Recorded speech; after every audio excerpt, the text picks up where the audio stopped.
What's going on, everybody? Welcome back to another episode of Deep Thoughts with Dill. Today, I have a really special guest. We got Richie on Zoom. I'm going to ask Richie some questions.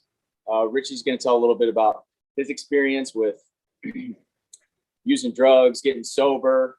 You have a Richie channel. You have your own channel now, Richie. So we'll talk a little bit about that. But, a Richie channel. Yeah. Yeah. That's yeah. It is a Richie channel, dude. Yeah, for sure. Yeah, so let's just get into it, man. Where'd you grow up at? Yeah, well, first of all, Dylan, thanks for asking me to do it, man. I appreciate telling my story and being asked questions about that. Getting sober and stuff like that has been a life-changing experience for me. And so if I can bring a message of hope to whoever is looking for it, I'm always willing to do that. So thanks for asking me to do this, man. I grew up kind of all over the place. I mean, originally I grew up in California in the IE, the Inland Empire, 909er, and was in Upland and Riverside and all that. And then my parents, my mom and dad got a divorce. My dad was an alcoholic and drug addict, and he had gotten sober and stuff like that, but he had gone out one more time. And I was about 10 or 11 years old when that happened, and they divorced. And my mom met my now stepdad, my dad, Ron, and he lived in Laguna Beach, California. And so when my mom and him got married, I moved to Laguna, man, in junior high in 8th grade. That's awesome. And what would you say was the big difference between the IE? Because I've been around the IE and LA and Orange County, but can you describe a little bit about like what, kind of what's going on in the IE, or what was going on when you were growing up out there, and then the difference between when you went to Laguna? Yeah, so it was there was a big difference when I moved to Laguna, right? When I was in the Inland Empire, I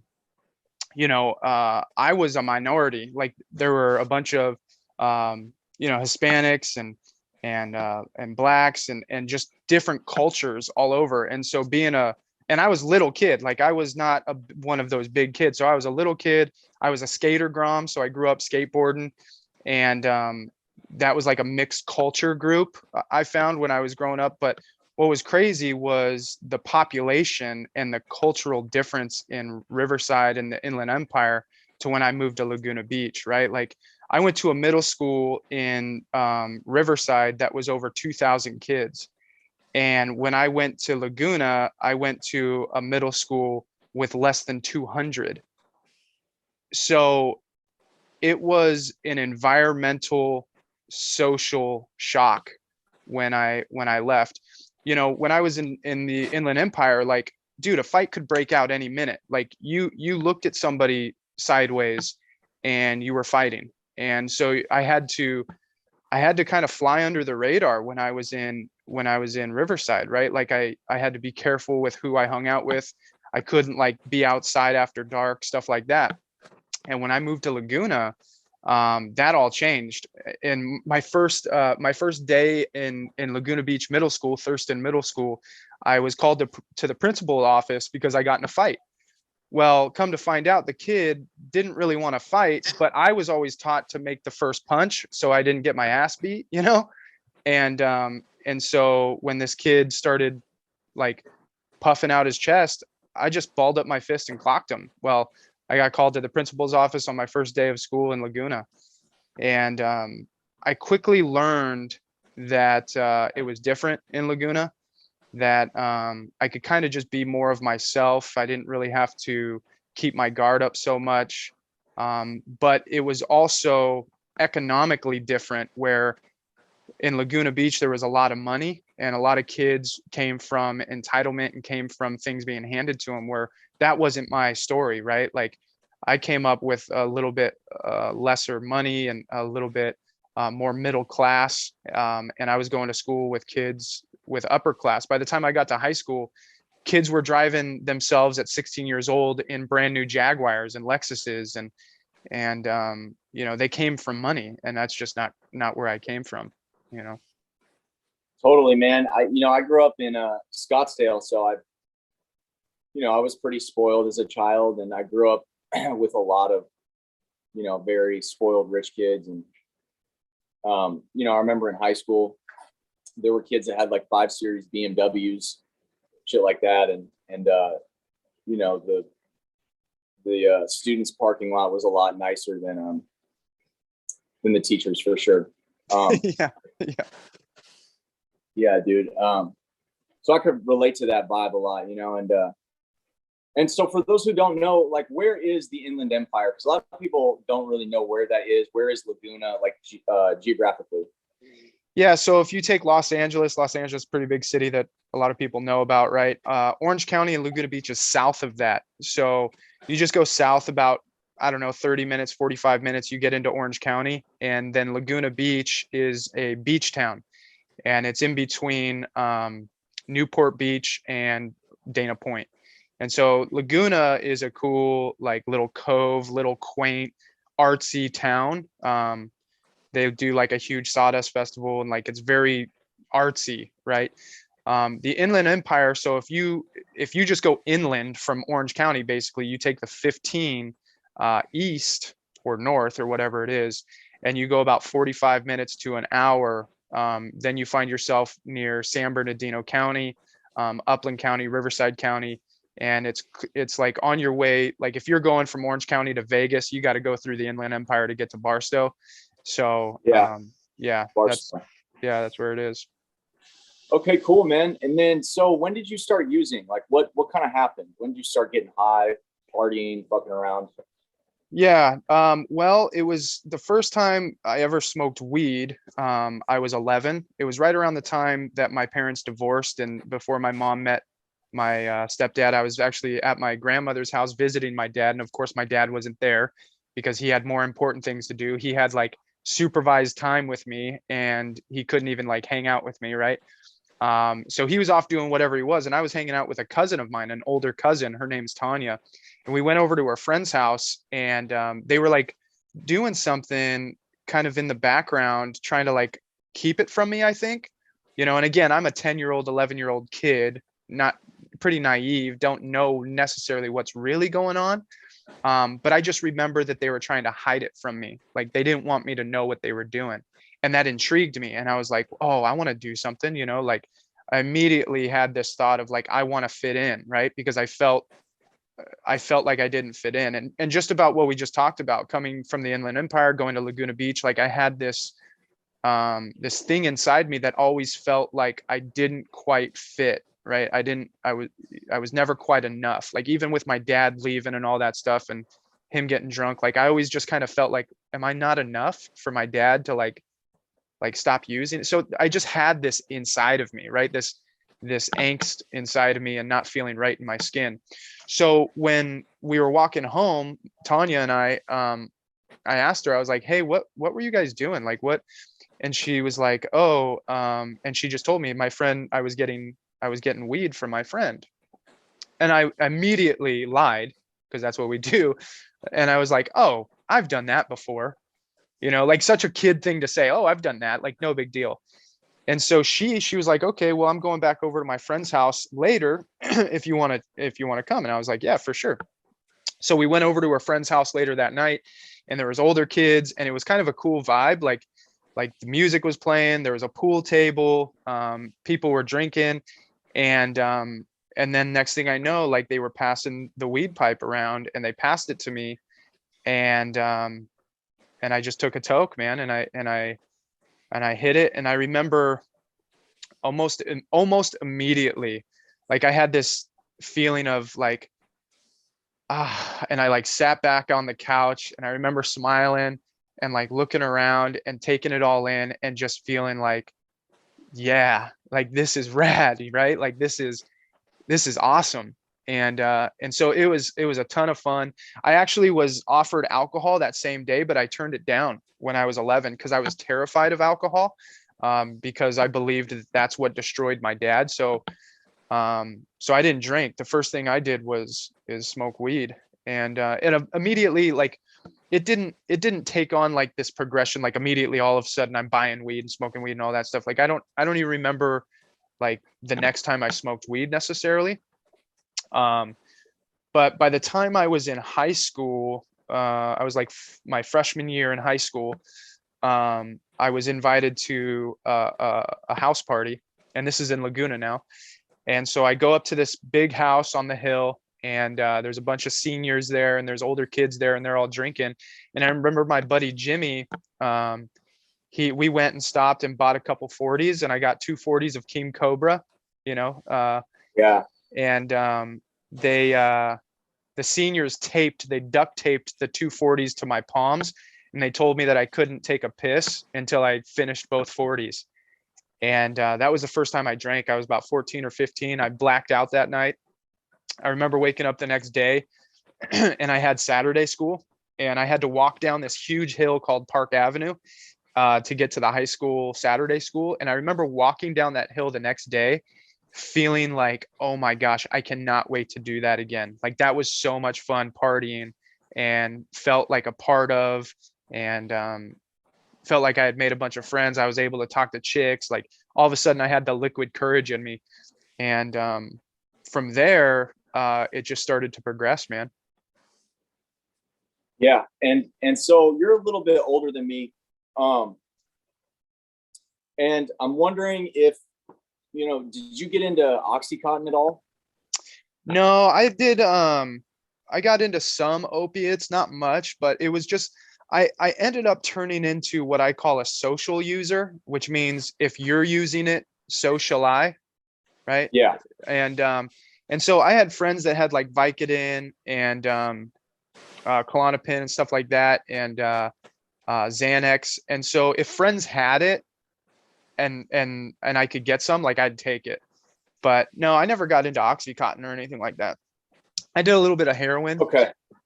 but that was again later on. Like by the time, well, I say later, my first drink was at 15, and I was doing blow and meth and heroin by the time I was 18. So 3 years. Okay. So, yeah. So throughout high school, it was kind of like fun still, and like getting fucked up and Mhm. and just fucking around. And it hadn't really progressed into, but it was slowly progressing, slowly. And then by Yeah. the time you were, yeah. Yeah, well, and it was starting to take precedence over the things that I really love to do. Like in high school, I was very much into acting and in theater and all that stuff, and I was in a bunch of plays, and I enjoyed doing that stuff. Well, when I started getting hot and surfing and all that, right? When I started smoking a bunch of weed and I started doing this other stuff, it started to dominate my brain, where like I just, all it Yeah. turned into was I wanted to get high. And it got to a point where like drinking and smoking weed wasn't enough. Like I wanted to feel a different experience, and so that's kind of when the pills started. And I kind of started to progress that way, and I actually didn't finish high school. I had to go to a continuation school because I didn't have enough credits to graduate from my high school. And so I was a lead role in this play that I'd been cast in, and I couldn't do it because I had to change schools. And so it took, drugs and alcohol started to take away things in my life pretty early on. Absolutely, man. And I could relate a lot to the first time you got loaded with the weed, and the first time you got drunk and being like, wow, this is amazing, at a young age too. And then, uh, later on, just it was like all I cared about was smoking weed, early on in high school. And that really dominated everything. And it's crazy. You and I have a lot of stuff in common. I did theater in high school too. I got sober for a little period of time in high school, and I stayed sober for almost 2 years. But I started to kind of experience life again, and then I started using again. So, yeah, man. What can you talk a little bit about what started to happen when you were 18, and like kind of the downward progression of using? Yeah. So at this point, 17, 18 years old, I had already started doing coke, and I had found kind of a new drug of choice. Um, and I started selling weed. So I became a dealer. And back then, yeah, I don't know how old you are, but back then, it's funny because it's so different now. Like you can call a dispensary up for weed. Back then, like you had to call your friends, and it had to be on the down low. Like you didn't want people to know you were dealing, because you could get arrested and all that if you were dealing weed and all that stuff, because it was illegal, right? And so I started selling weed basically to support my coke habit, because I wasn't smoking anymore. I was drinking and doing a bunch of blow, and I wasn't even drinking that much anymore. And so I was working at Domino's Pizza as a assistant manager, and I was doing blow in the office, and flipping pizzas and selling weed. My drivers would deliver weed for me.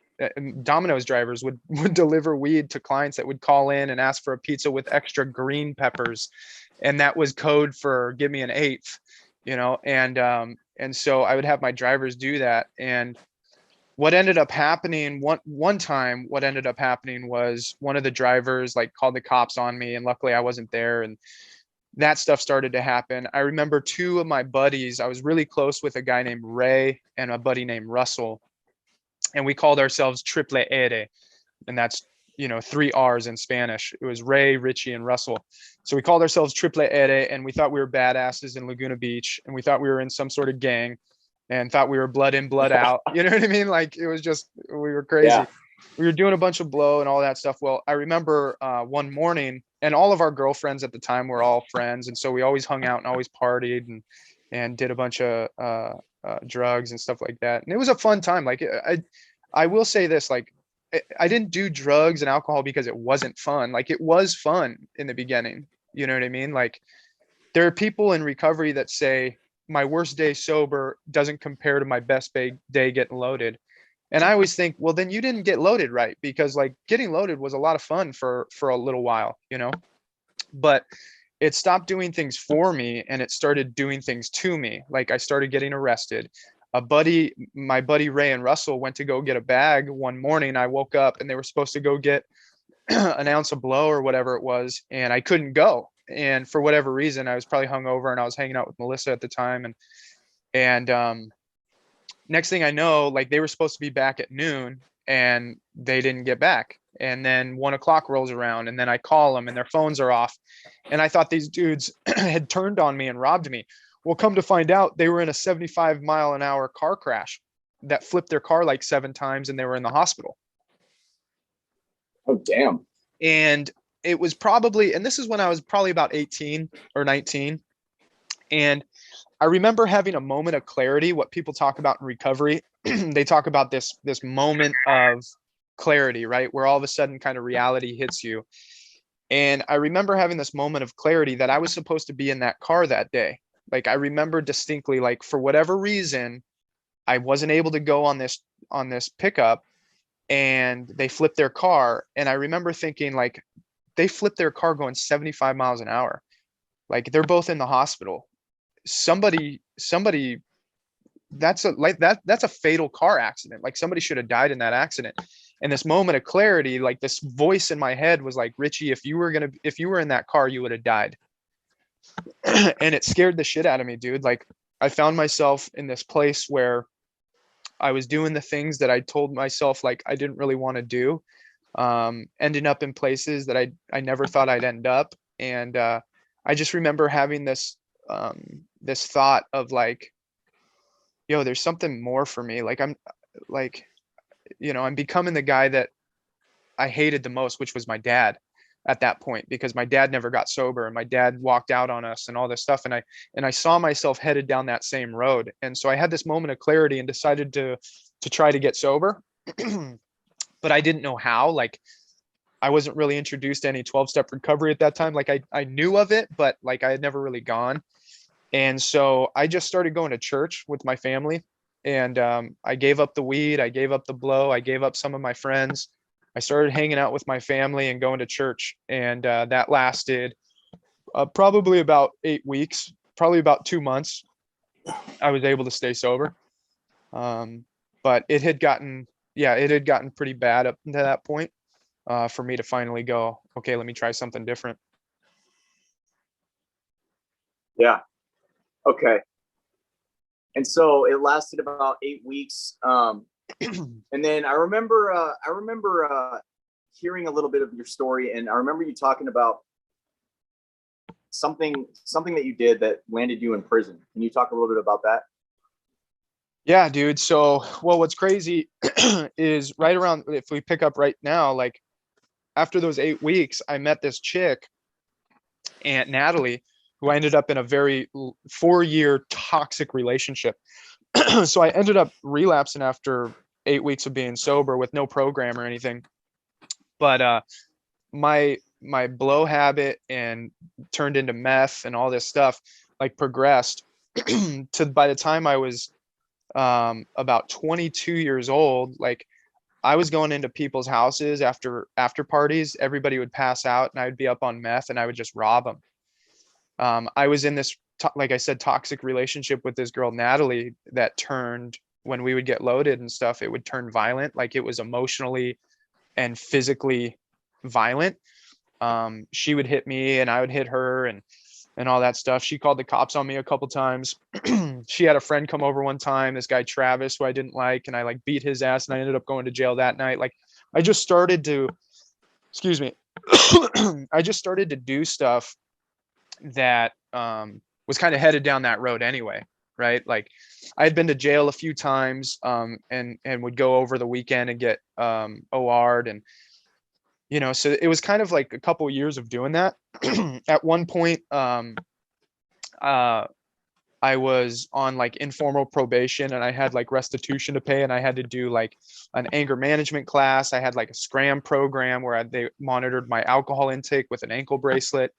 I had to get into IOP, intensive outpatient treatment. And I started to do that. And then they required me to go to rehab. I had a probation officer that was, drug testing me every couple weeks. And so by the time, like from the time I was 22 to 24, I was on formal probation. I had gotten out of jail after serving 10 and a half months in county jail because of a residential burglary that I had done. And I was on a 2-year formal probation. I got kicked out of 2 rehabs and I gave my PO like 15 dirty drug tests. And I remember walking into my PO's office to drug test to melt the cup one more time because I thought, oh, I'll just go test dirty and I have 2 weeks, right, until I got to come back. Well, I walked in May 8th of 2009 and he put handcuffs on me because I was on a joint suspension, which means I had 3 years of prison hanging over my head from my residential burglary case. And he put handcuffs on me. And May 8th of 2009, he sent me to jail, sent me to prison. Yeah, and that's my original sobriety date, actually, is May 8th of 2009. That's when my life really kind of changed. It was, yeah, big deal that day, going to prison. Laguna Beach kid who liked to act and surf was all of a sudden going to the big house, the pokey, as they call it. Like I'm not supposed to be going to prison. Like, bro, I'm 5'6" and I'm beautiful. Like, you know what I mean? Like, I'm not supposed to go to prison, dude. Like, so I was scared. And what was the first day like in prison, man? Like, what do you think about like the atmosphere in California Department of Corrections, and what was that like? Well, I'll tell you this, prisons, like if we're talking about environmentally and the atmosphere, I would, I mean, this sounds funny. I don't know if this is the right thing to say or not. I would choose prison over county jail. Orange County jail was dirty. It was crowded. It was gnarly. Going to prison, although scary, because there was some real fucking crooks up in there. And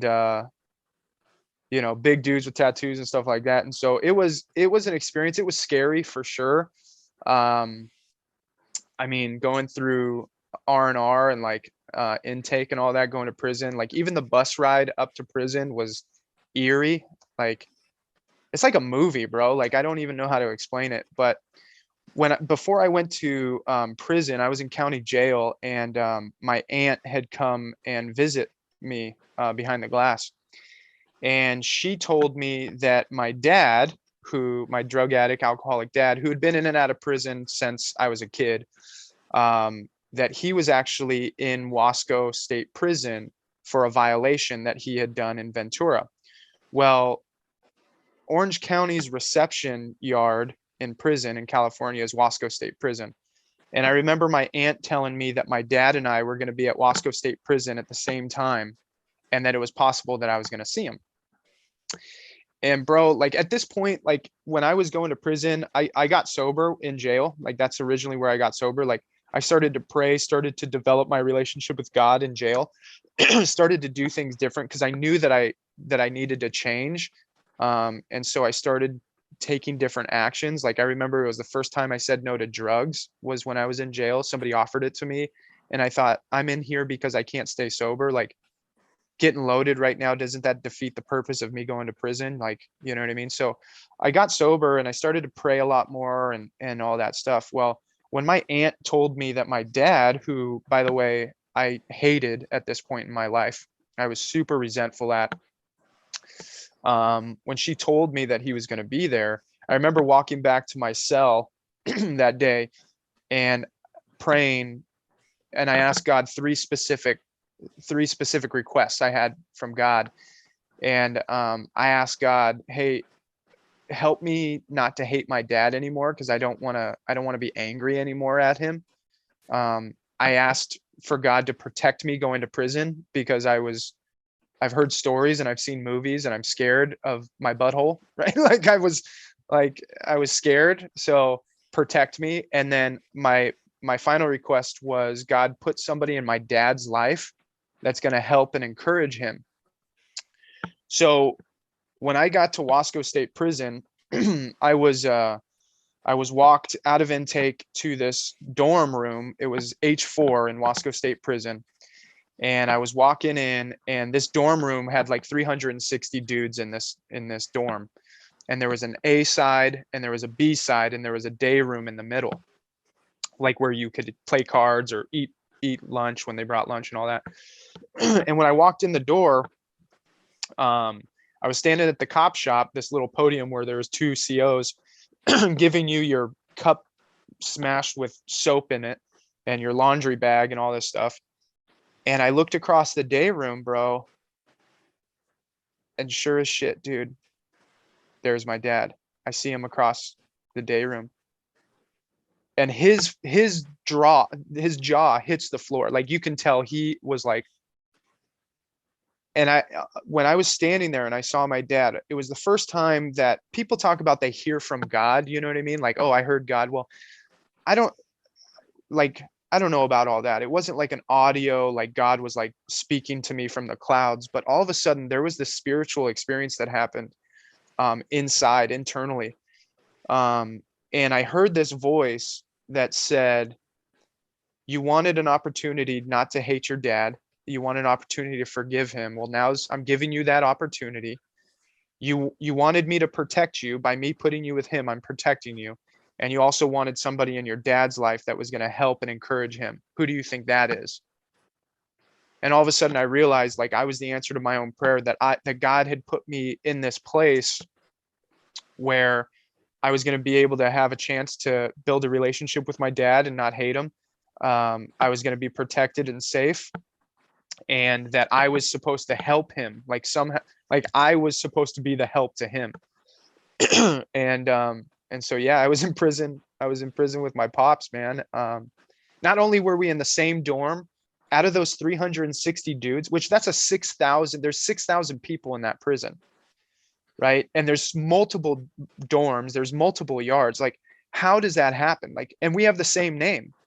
My full name, Richard Dale Chapman Jr. His name is Richard Dale Chapman Sr. Like, we have the exact same name. You know what I mean? Like, the odds of this happening are very, very slim. And in prison, they don't put family members together. It's a known fact that they actually do everything they can, because it can be dangerous to keep family members away from each other if they're in the same prison at the same time. So not only was I in the same dorm of 360 dudes with two sides, we were on the same side. We were on the A side.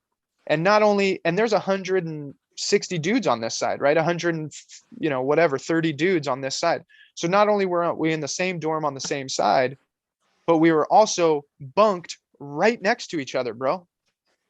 Like our bunks, my bunk was right here and his bunk was right here. And bro, like it just, like, that's not a coincidence in my life. Like that is a planned out thing that happened in my life. And something much bigger than me planned that, so it was crazy. I spent 2 weeks with him there. He caught a bag and went to Delano because he had a bunch of medical issues. And then I ended up catching a bag and going to a main yard in San Luis Obispo, where I continued down my recovery journey. Wow, that's amazing, man. That's such an amazing story when I hear you tell that, dude, about, seeing your dad when you're locked up. And I mean, that has to be God, dude.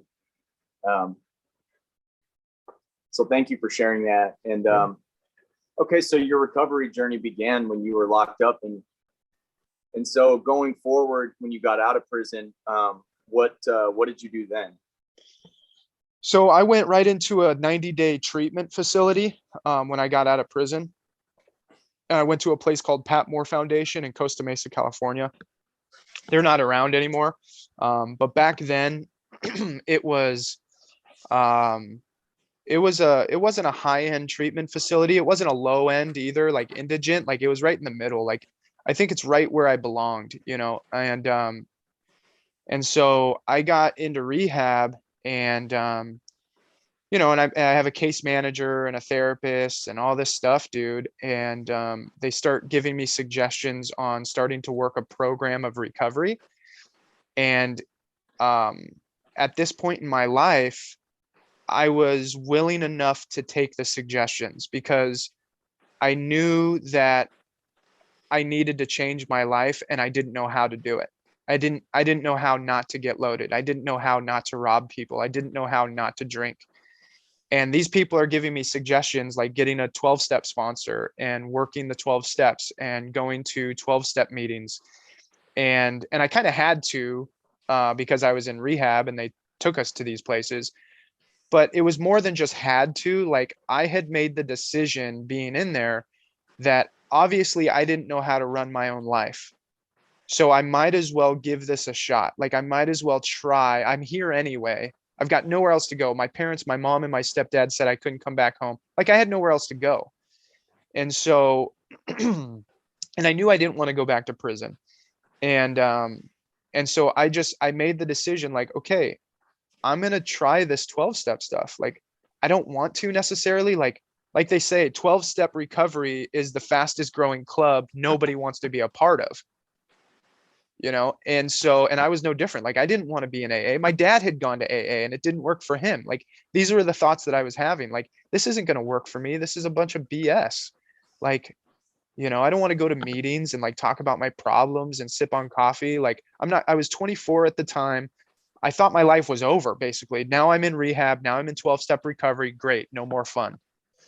And, but I made the decision to do it. And I got a 12-step sponsor and I started working the 12 steps, man. And my life changed.